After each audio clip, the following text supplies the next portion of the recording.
Hello, and welcome to the Stacking Dingers Show, your home for all things MLB best ball, with a specific focus on underdog and maybe some DraftKings this year. I don't know. We'll see. We got lots of changes in store. Number one, we have an official Twitter X account. So if you want to follow us, as you know, you're just checking out this video, go to first of all, our Substack is at www.stackingdingers.com. You can get this episode and anything else we're going to put out this season direct to your inbox there. Follow us on the Twitter machine, as I said, at Stacking Dingers. And we have migrated to Blue Sky also, so you can find Stacking Dingers. And that's just at stackingdingers.com over there. I am your host, Matthew, aka Sheep, aka Dark Sheep, and you can find me, of course, on Twitter at D4RKSH33P_. And if you want to find me on Blue Sky, you can drop the underscore, which is kind of anti my brand lately, but it was available, so we had to take it. And the other change that you may have noticed there is a new intro song by a friend of the show, Jericho Shabazz, who is, I've been working with him a long time, talking DFS in the dark web. I don't know why I'm saying that, but you can check him out. He puts out some content for Paydirt, does some NBA and NFL stuff. So check him out there. And other person to check out is Billy Jones. What's up, Billy? Yo, how you doing? I'm glad to be here. I listened to every episode of Stacking Dingers last year, and it was definitely a part of my process. So I'm glad to be a part of it now and kind of share and just help everyone with some insights.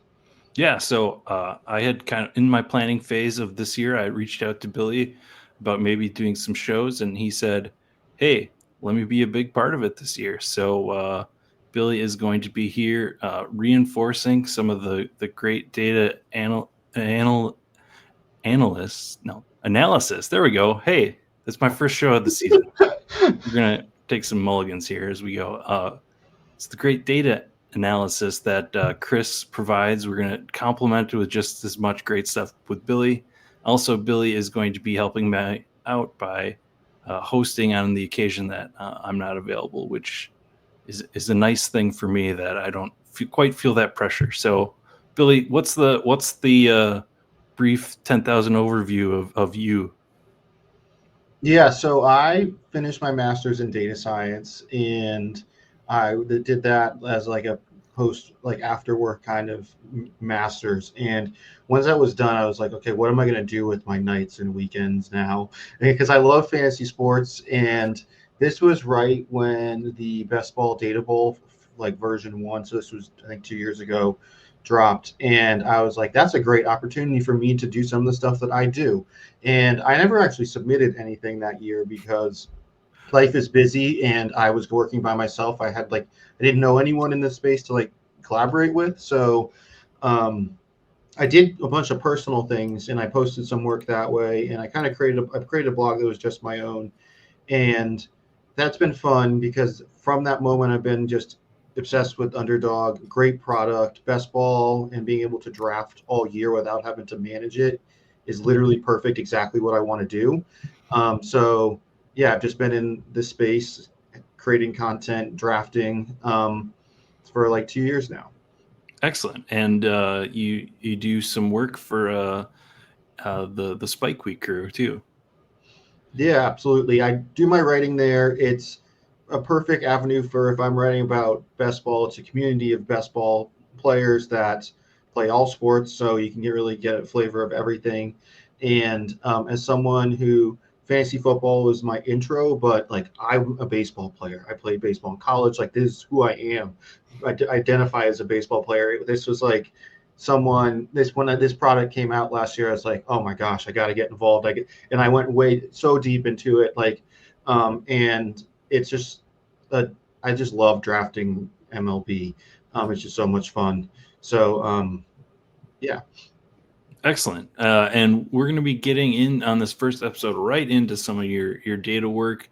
looking at the past 3 seasons, and all the graphs and charts and things we're going to look at are available. I think we already have them all published up there, over there at Spike Week, so we'll include the link so you can peruse them on your own time and look at a little more of the text-based analysis that you did. Yeah, that dropped on Spike Week, I think, like 15 minutes before we started to record this. Wanted to make sure if we wanted to share it that way, we could. But we also do have slides that we'll be going through. Yeah. Yeah, I'm excited to have a conversation about it because I'm not a writer. I don't pretend to be a writer. I'm like a math guy who just likes to be in data and like be like, what's going on over here, with guys. So it's not. I don't think it's overly like written. I think that's partially my style is to try to keep it simple, and let the visuals and the data speak for themselves. Yeah, so kind of along those lines, what's our plan for the season? We kind of have a outline for the whole season of all the shows we'd like to provide for you. A lot of data focused, with mixed in our own, our fun player takes, because everybody likes those. Um, the nice thing about having another data analyst is, we can really get into the weeds if we want to, but having people that love baseball, we can also just talk about baseball and our favorite players too, which I think is the primary draw of the show, and I think people like that based on feedback that we've got. So be ready for the regular cast of characters that we had last season.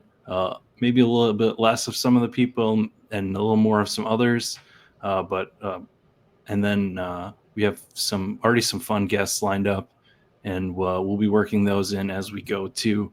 Um, Big thing this year is we're committing to ranking. So last year, you may have, if you've been following along, we put out an initial top 100, and our method of doing that turned out to be quite cumbersome in updating and distributing. So we're going back to the drawing board on that. But we're by the beginning of the year 2025, we should have rankings up, and we'll be keeping those updated this year. I know that was a big thing people asked for before.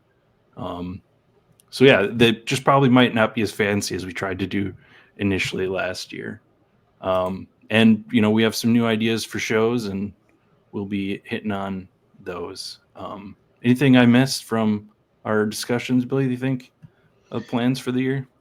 I don't think so. We do have a preliminary schedule, which our goal for this year was to have topics that build upon themselves. So we're going to have a refresher today, and then other topics that will help you at the topics at the beginning of the season that'll help you throughout the off season. But we also do want to hit on the components of like just player by player breakdowns that everyone wants, and having that timed in the right time of year for when we're in our core drafting season. So yeah, no, I'm really excited for the plan. And if you said if people have ideas or specific topics that you want us covered, please do drop them in the chat or in the comments below, and we'll try to address them. Yeah, we'll add them to the list. We already have, I mean, we do already have more ideas than weeks available. So, but yeah, we'll be working those in as makes sense. Um, so before we get into it, I do want to say, if you are checking this out and you're brand new to MLB Best Ball this year, uh, I'm gonna put a link. That fancy YouTube trick. I don't know where I'm pointing to, but I'm going to point to somewhere, and somewhere a link is going to pop up to last year. Nez and I recorded a MLB Best Ball 101 video, which is the place to start before we get into today's, graphs and charts and data. So check that out if you haven't, or if you just want a refresher on the format. All right, let's get to it. Let's pull up these charts. Go back to the beginning. here we are. All right. So, uh, if you're following along in Billy's article, we're kind of going from the top to bottom, but we're starting off. We have three graphs, and this is basically a positional split of points scored to ADP, and I guess Billy, I know you have some just general ideas about these graphs. Yeah, so each little hollow dot on here is a person. And then so those lines are just the general fit for how the scoring is across all of these people, split out by position. And what this can show us is where positions drop off, where positions maybe hold their scoring pretty well. And so we'll just use infield as our first example. At the top, they are as high scoring as the outfielders as well, but they maintain their scoring really well, as they are going to be the top available scorer pretty much at every point in the draft. And you do see a nice little bubble in their pick 130 range of very replaceable, like strong production there. Yeah. So, So but then go ahead. this first graph is 2022, and Mhm. just as you talk about the infielder, I'll go to 2022, 2023, and 2024, and you kind of see a pretty similar fit to that infield line. Yeah, and I think that's a good point before like we get into like any sort of detail on the positions. Like if you look at these year over year, we're looking at the same shapes. Like pitcher, there's a little bit that we'll talk about for what went wonky in this past year, but like it's the same general shape on how scoring has been distributed each of the 3 years that we're looking at. So that is just good context. They're somewhat of the same. Um, Yeah, so we talked about infield, outfield, same as infield. They at the top of the draft, they really do have like a lot of thump there. They can be high end scorers, be the guy that you absolutely needed to draft, but that level of production it falls off and doesn't sustain like you see at infielder, and that's what you'll visually kind of see here. Um, then you look at pitcher. What I think interesting about pitcher is they never really have the same level as high end, and so it's much of a flatter of a curve. So what that's telling us is it's much more replaceable. The guys in the first couple rounds don't really separate the same way you would think a guy at the first round does as outfielder infield. So that's what this visuals are showing us. And again, this is cumulative scoring. We're not going to really get into spike week and winning playoff week type scoring. This is just more thinking about the positions as you draft and how they're going to score for you through the regular season of the contests. Yeah, absolutely. And that's something that we'll get into. Chris, I know Chris has done some good stuff around like the individual week or short windows of time. So that's something we'll definitely pivot to later on in the season. Yeah. So you highlighted it before, but not specifically. This graph for 2024, this pitching graph is really quite weak at the front end. So there wasn't a ton. You see, like you said, each individual dot is a person. So because of what we saw in 2022, what the data bore out in 2022 and in 2023, the flatness of the pitching, you see a lot less purple dots on the left side of this graph. So the field has adjusted to what we've learned about pitching scoring in this contest format, and you can see the shift down in purple dots. So while it does look extreme that these first couple of dots are, or the line is pretty extreme down compared to other years, but it's likely just that the actual pitching drafting didn't start until later in the draft in 2024, and we had two, the couple of guys that were taken early did not pan out. Yeah, it's as you said, it's like a trend of less people being drafted early. And last year, those guys that were drafted early were flops. So that is important context for when we look at some of the visuals and data points later on. Um, yeah, in this conversation. And we're already seeing even more drastic reaction to this as we start drafting this this first week in 2025 contests. Mhm. And we'll definitely be talking about that as the next. I think our next show is probably going to be some initial reactions to drafts, and we'll probably cover the pitching shift down there and throughout the year. Mhm. Anything else you want to highlight on these point scored graphs? No, I don't think so. Not on these ones. All right. So our second set of graphs are advance rates. So this again is focusing in on the main draft period, nothing to do really with um, the playoff weeks and winning those.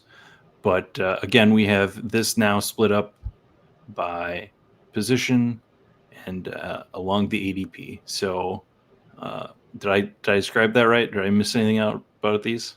Yeah, so that's a perfect way to describe it. And what this is going to tell you to do, so total points is awesome, but it's how you assemble your team is really is what matters here. Is because you're not just going to be trying to get the highest point scorer. And so what this visual is telling you is which pockets of the draft drove the most value. And so we see here that right in the middle of the draft, you see that purple line really high. And so that's just saying that that middle pocket has been really fruitful for pitching, and so And on. just to interrupt, sorry. Mhm. As we look through 22, 23, 24, we see that same bump in the middle. It shifts around in ADP a little bit, but we pretty consistently see that for 3 years. Yeah, and I think it's to me. I looked at this last year, and what this told me was that in total, I should be overweight pitching there, right? Like I can have specific targets that I am a little higher on and a little lower on, but like in total, that's a great range for pitching. And to like the in other formats of fantasy baseball, there's like the glob, which is like this middle tier of pitchers that are just like kind of meh. Right. In this format, it's not that bad because you just throw out the bad and like they're good games, they're 2 week starts. Like we love it. So we're just getting a bunch of pretty good volume out of it, right in Yeah, that middle range. and as you said before, that is a result of the scoring format and just the inability for specific pitchers to really separate on the cumulative scoring, Hmm. even the great ones. Yeah, absolutely. And then so pitching's the one that I think's the easiest year over year to like. Okay, that's an agreed upon trend. There's a really good pocket. Some of the other positions like out infield and outfield, it's not as year over year like going to be the exact same visual.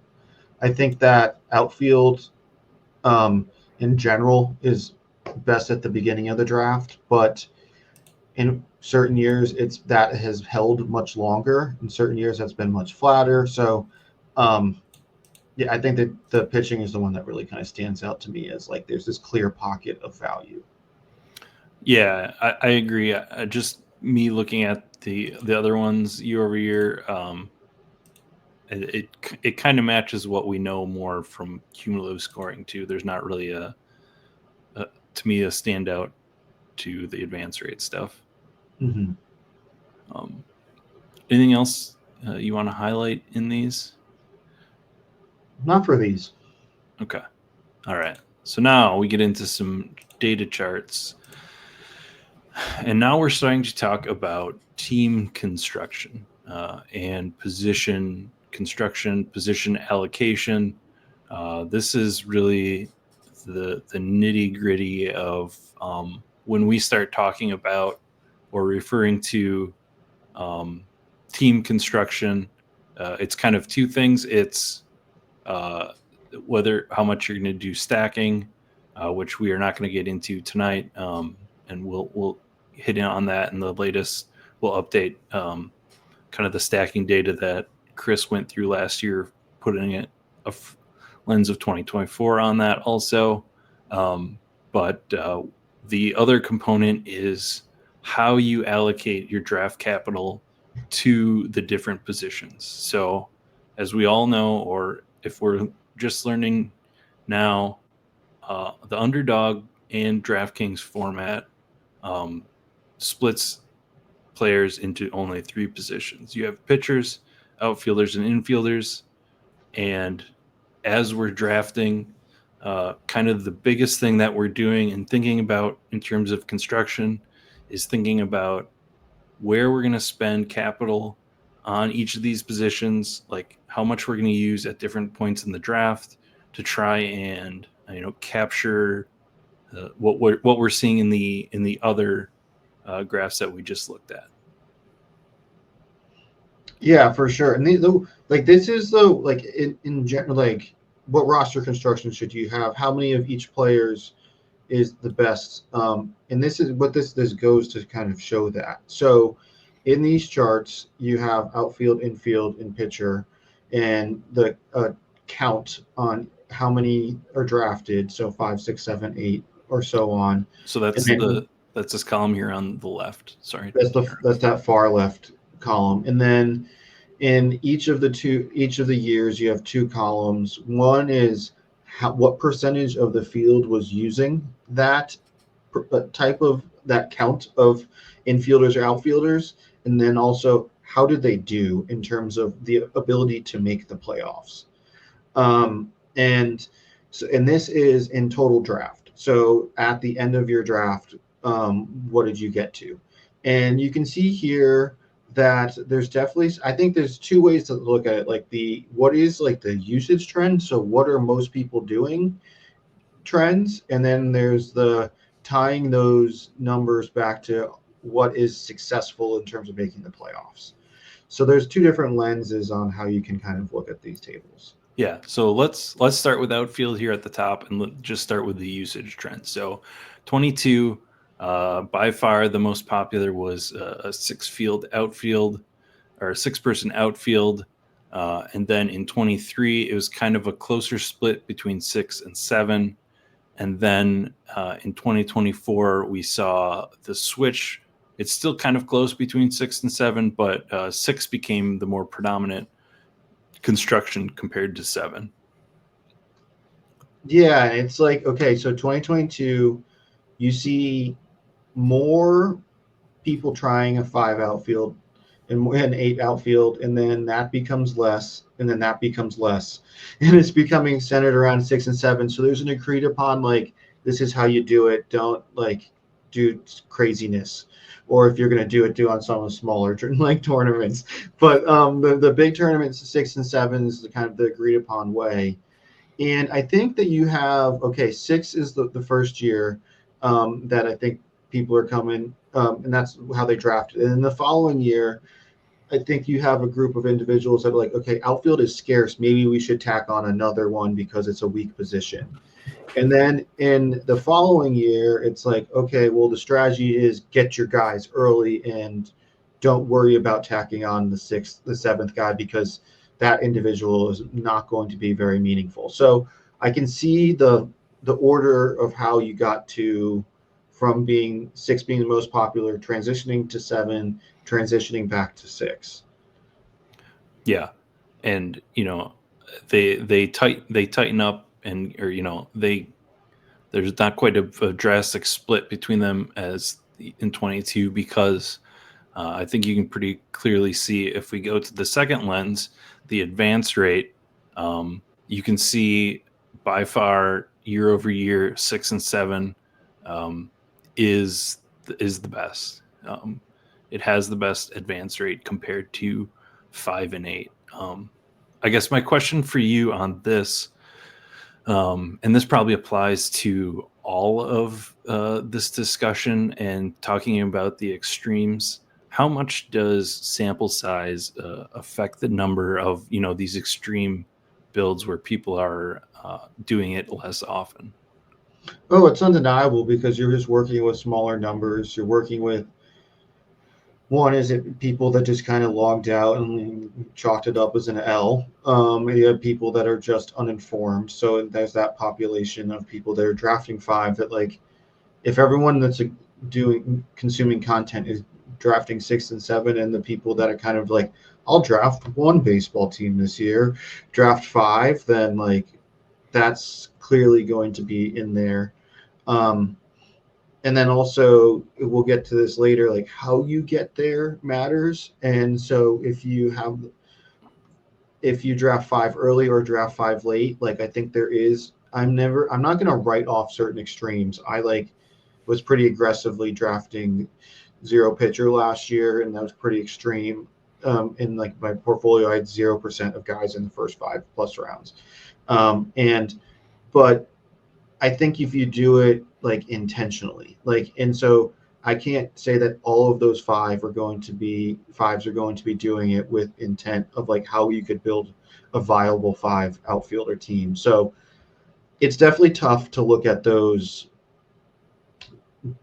on the ends and be like, okay, what's going on there? You may need to break it down to a level that's so granular that you're kind of only dealing with a couple of samples. So yeah, it is tough. Okay. Anything else in outfield? No, not for usage. The advance rate thing, it's definitely pretty clear that those middle numbers are the ones that were doing the best. And I think it's also interesting when you look at the usage trend, like it kind of chased what was the best advance rate for that previous year. So I think that that's just, and it's just going to be, you're going to see that with this market, just kind of chasing results. Some level of it is true, and some level it is one or two, a small sample. So there is, yeah, that's just a part of the equation. Yeah, I think my initial prediction here is going to be that um, the gap between 6 and 7 grows this year. I think we're going to see a Mhm. lot more six. We're going into that 55, I don't know, percent range. I think I think as we go through these, we're going to see the other positions too. That, like you said, there is some groupthink starting, or whether it's groupthink or if it's correct reaction um, to the data that we've seen, I think remains to be seen because again, this is only 3 years too, and like who knows how predictable any of this is after 3 years. So we'll see a we'll see group think or right think. I don't know what the word is, but we'll see a codified strategy kind of go to between people, and a lot of people are going to be using similar numbers. So there is value in playing in the extremes because you're doing it outside of the large population of people. So if you do get something right, you're going to be very unique if you're playing on these extremes. Yeah, absolutely. You can see that for outfielders last year, at five was 3% of the population. That's really quite a small number. All right, so moving on to infield, our usage. So here we introduce 9-player builds, whereas outfield it wasn't even used enough to consider into the data. So now we have a range of 5 to 9 outfielders potentially in a lineup. Again, even the first year, it sort of centers on 6 and 7, with 6 being the most popular in almost 50%. And then 2023, we see a similar flip that happened in the outfield, and we have almost 50% of 7 infielders, and we still have a healthy chunk of 6 infield builds. The 8 infield build almost, I guess, doubles in size in terms of. Is that the correct math? I don't think that's correct math to say a percentage doubles, but uh, we get a decent jump in 8 infielder builds. And then, unlike outfield, in the 2024, we see the field sticking with almost 50% of the time 7 outfielders, and the eight infield experiment kind of goes away a little bit. And I think that at least when I draft, I do think infield is okay. I need to take care of outfield, and I need some pitching volume. And like infield is kind of where like I fill a lot of my draft. And so I do think that that is part of this because um, if we're talking about purely chasing advance rates, like okay, in 2022, 7 infielders wasn't the best. It was actually a below um, like average advance rate, but it increased, and that's because I think that it's also when you couple the pitching conversation and you do the outfield conversation, infield was kind of the leftover player here.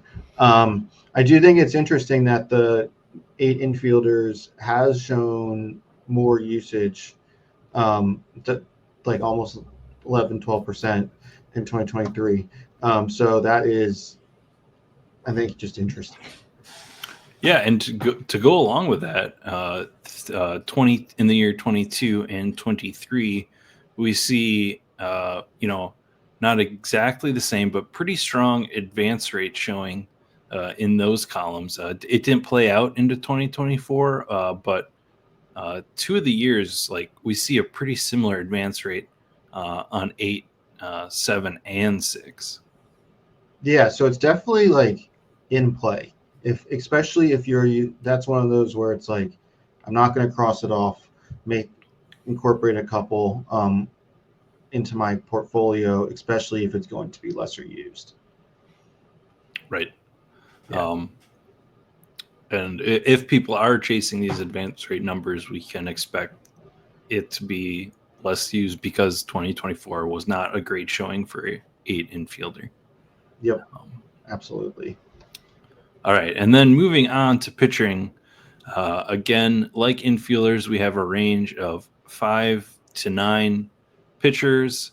And we see that following usage, um, we look at the 9 uh, pitcher build in the year 2022 was actually it was an idea that people were playing with quite a bit, and then we see that drop off as the years go on, and similarly we see eight pitcher builds go from 30% in 2022 to 13 and then 15 the following years.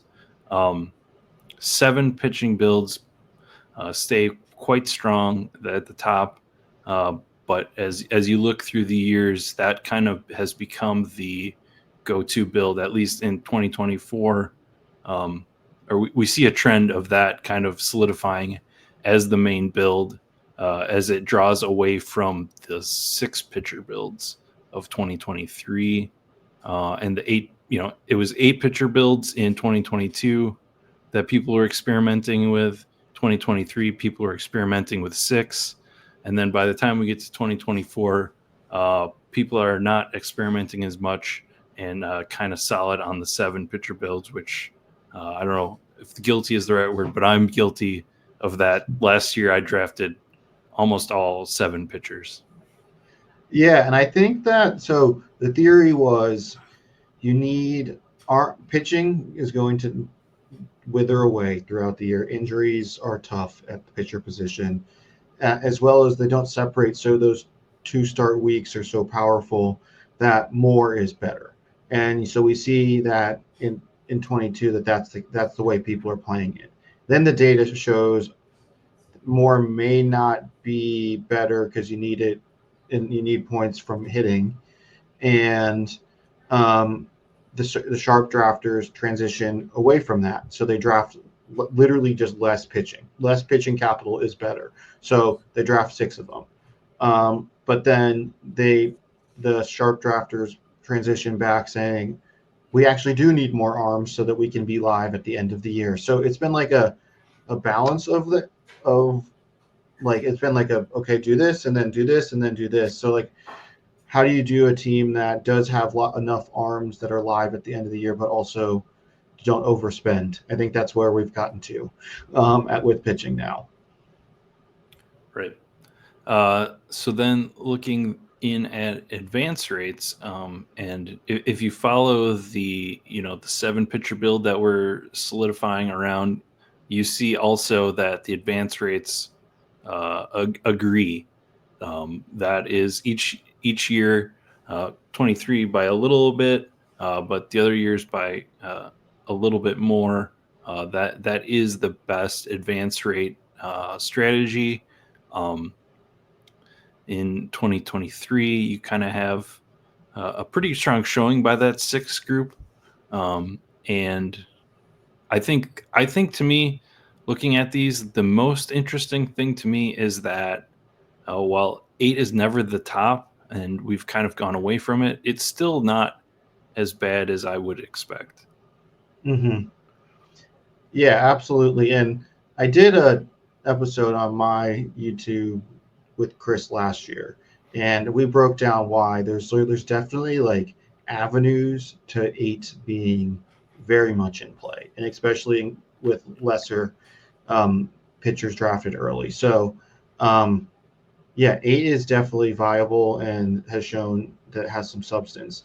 And it's interesting where the majority of people are putting their drafts have been like doing pretty well. So like when they're trying out the eights, like that's doing pretty well. When there's a large population that now agrees that we're going to try out six, that seems to be doing pretty well. So it's like the sharp drafters seem to be moving their where they want to do their pitching, and those sharp drafters continues to do well year over year.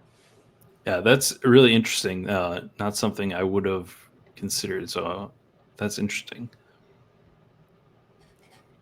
All right. Anything else on these that we haven't highlighted? Nothing on this, but we're going. The next visual is just you slap this all together and see how these kind of the same visual poured out, but 776 being pitcher, infielder, outfielder, and how those kind of work out. And we see that kind of just the core base builds of seven or anywhere from 8 to 6 in any position has been doing the best, um, especially the last 2 years. Yeah, so just to take a step back from that conclusion, you kind of said it here, but on the left of this graph is now not the amount, or is the amount of each position. If you're newer to talking about this format of best ball, if you see roster construction builds, I think 99% of the time people are going to refer to it in this order because this is the order it's listed on your lineup as you're drafting: pitcher first, infield second, outfield last. So that would be your, in this case, seven pitchers in this first row, seven pitchers, seven infielders, and six outfielders. um, I think this chart is currently sorted on 2024 advance rate probably. Um, and then we kind of see all of the common builds that I guess minimum of 1% of the lineups had this build number. And again, we have usage and advance rates. Yeah, that's exact way to put it, or to describe this visual.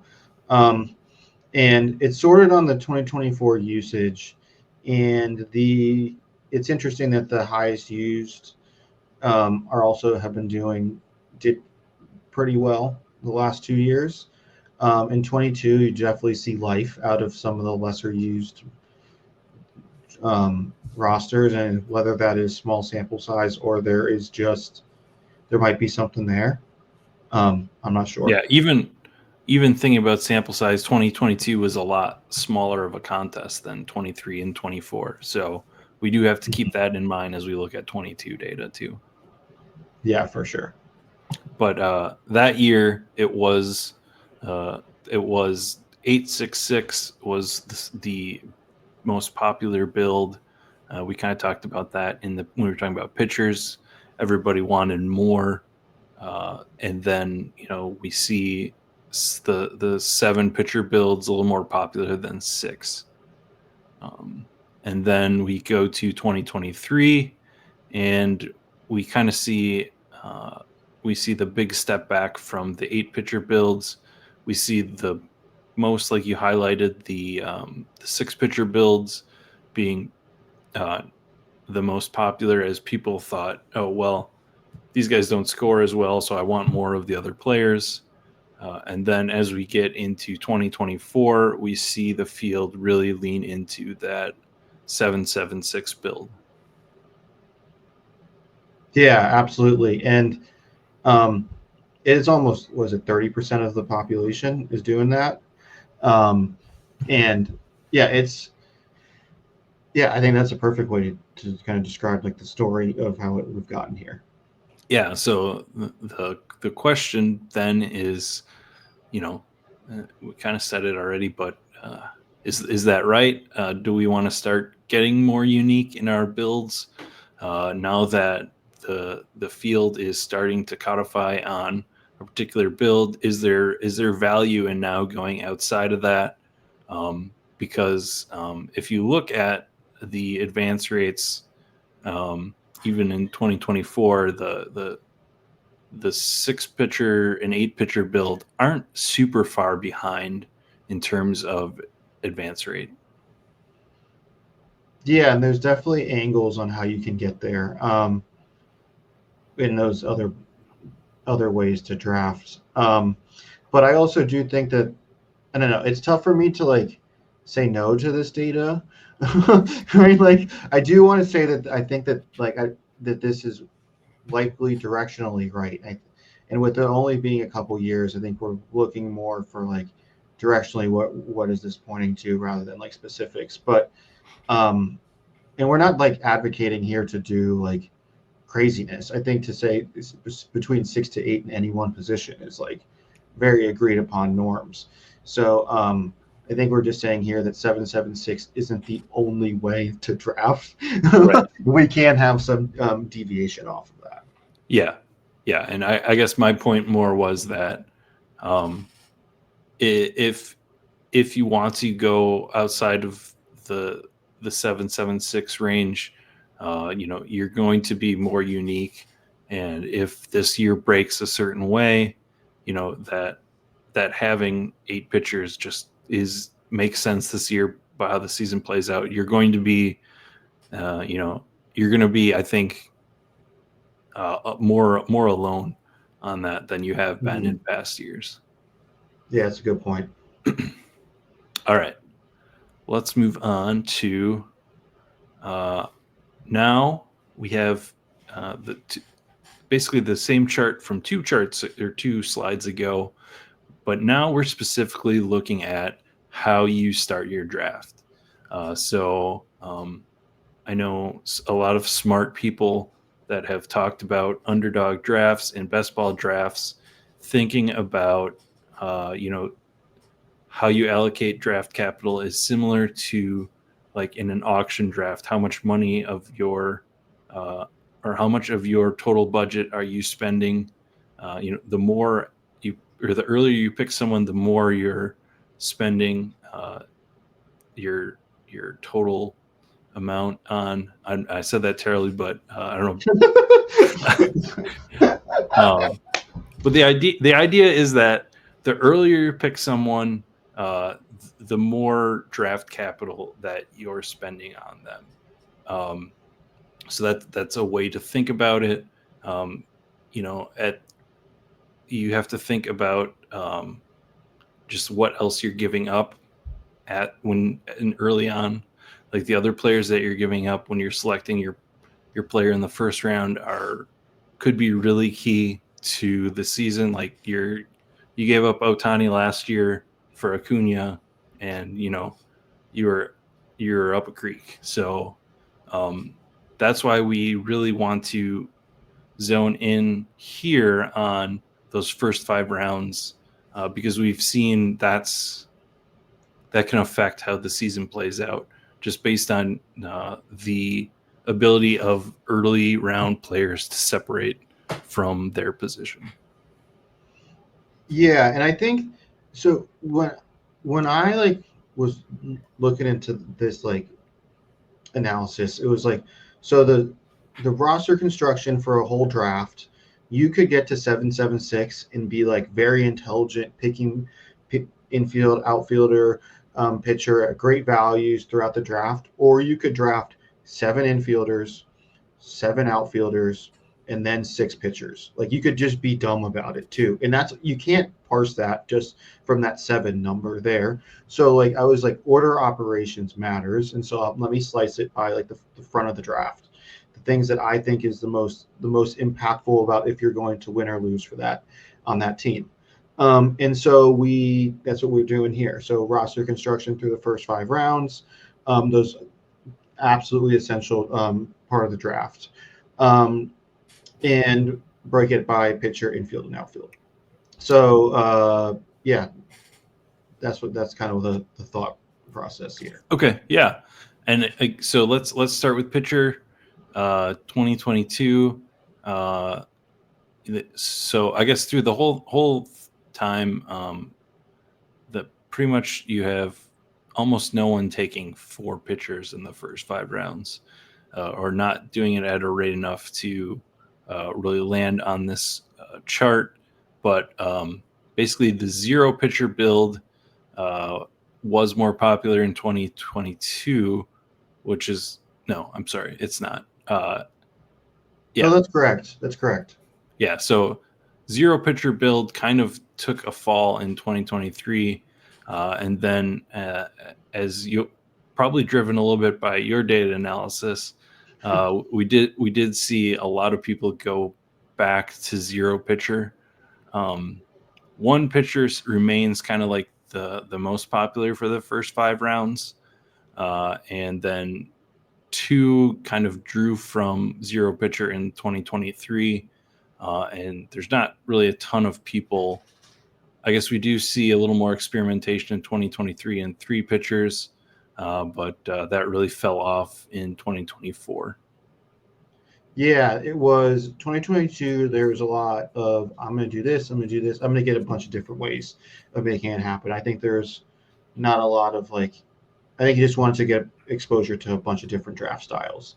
And then 23, if they with we from a usage perspective, we saw 6 become so popular, and so the conversation would have been, we need to get a couple horses early to anchor the team, and then I can draft less of them. And that's what you see here is where 2 became just as popular as 1 in that season, and it just directly pulled away from 0 because people weren't going to do that. But then last year, I will take blame. The people were like, okay, but the 0 pitcher build does really well. We should kind of mix that in at a much higher rate.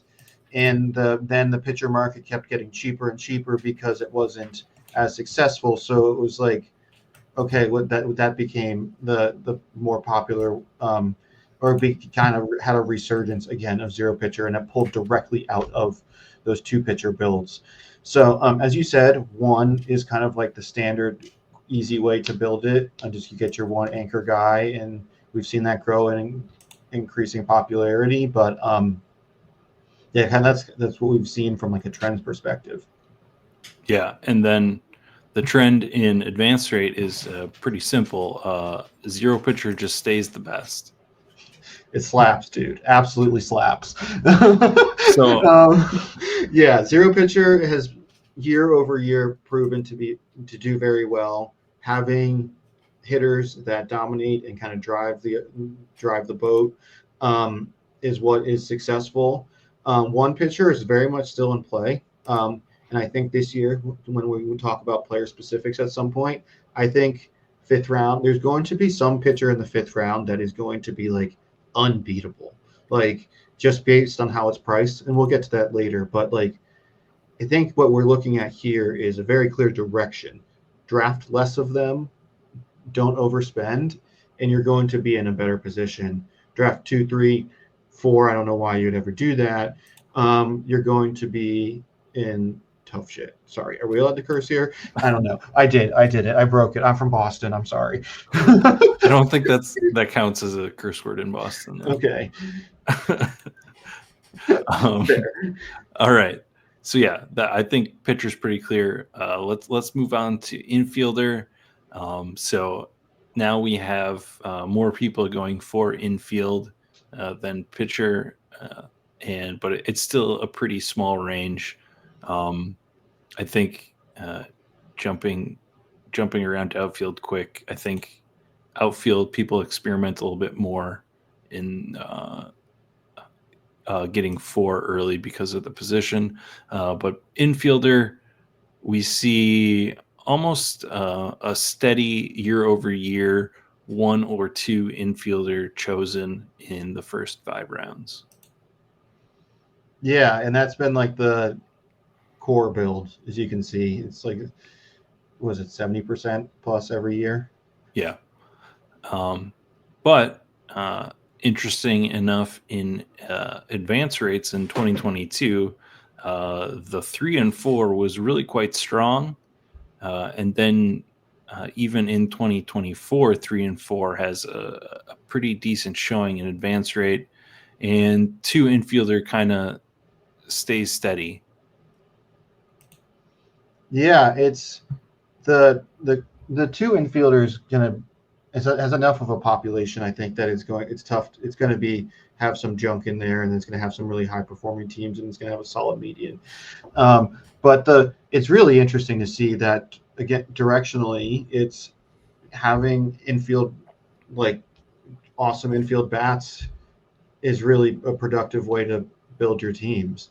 Um, we see that 3 and 4 being super productive, 2, 3, 4 being super productive in 2022, 2, 3, 4 being really productive in 23, 2, 3, 4 being really productive in 24. So that's like a just a repeated trend that we see there. Yeah, which correlates to the what we see in pitching. We see those. If you're spending early on pitching, it's not as good, so it's got to go somewhere, right? Uh, Yeah, for sure. we see infield spending being rewarded early, and then we look at outfield, um, and you look at the usage trends for outfield, and pretty steady every year. People want their outfielders early, and a large portion of people are taking two outfielders every year, regardless of the results. Yep. And you just absolutely have to. And this is a similar story to what you see with infielders. Um, I think kind of from an advance rate perspective and a usage perspective, um, I think you just see a little more drafting of 2 and 3, and this because it's just of how weak it gets at a later point. Um, yeah, and I also think it's one thing that just in total, of the visuals we saw or the tables we saw earlier, the highest usage was very clearly paired with the highest advance rates. In these, that is not the case. We are not seeing the highest usage like infielder 32% in 2022. That is not paired with the highest advance rates. In 2024, 31%. That is 14% advance rate. Like that's not, the field is not drafting optimally. Like if you think that these are right, like these, then the field is not centered around the optimal builds. That's really interesting. Um, so yeah, that's definitely something maybe we get into at a later, like how to play around with these early builds. But we do have one more before we get out of here. We going back to roster builds in the first 5 rounds. So again, your pitcher, infield, outfield, uh, again sorted on usage in 2024.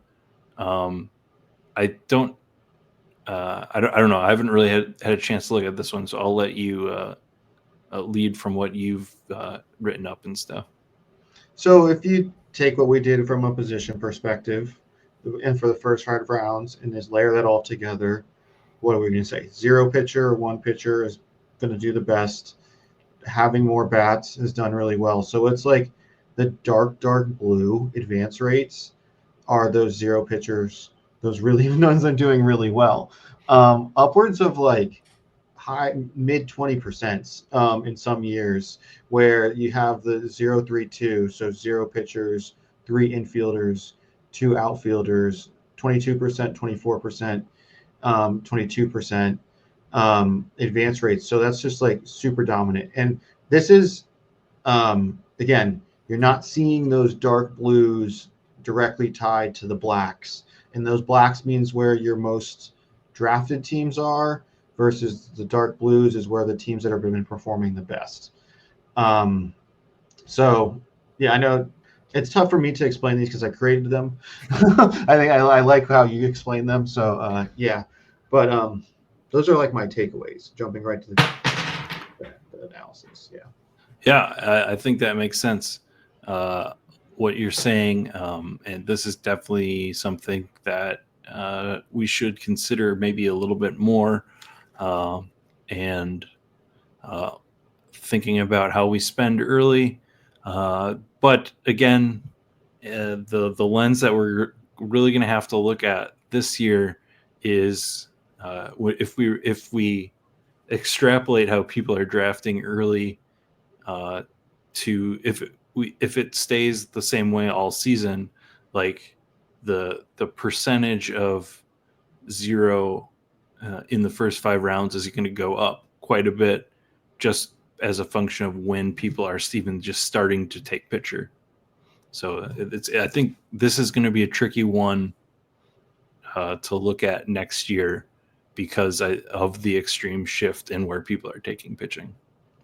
Yeah, this is the first year where ADP seems to be like materially different than the year before. Like in each of these, there's been some level of shift, but this seems like somewhat similar to the year before. This year, just like we have like pitcher four going in the fifth round. Like Yeah. that is not the same as what we've had historically. So um, I think that's something that we'll have to have a conversation about at some point this offseason. Yep. So if you want to check out any of these graphs that we've been talking about, especially for the audio listeners, which hooray, I got back into my Spotify account for uploading it. So we will be rolling out the audio episodes or versions of these shows again. Um, so yeah, check that out. And then there'll be a link to um, how to get to Billy's article where the graphs live. And, some of what we said is in his text over on Spike Week. So yeah, Billy, how do you feel after your first episode? Good. I mean, like, I love data, and we were able to talk about data the whole time on about something that I just released an article on. So for me, it was easy. But I'm really excited for this off season to get involved in the conversation. There were things that I wish we could have had conversations about last year, and so now I get to drive some of that. Um, and if there's things that you want research, definitely reach out to us, and we'll try to fit it into our ever growing schedule. Yeah. But yeah, I'm like I excited. said, like I said, we'll be seeing a lot of the same cast of characters this year, and a lot more Billy. So I'm excited for the season.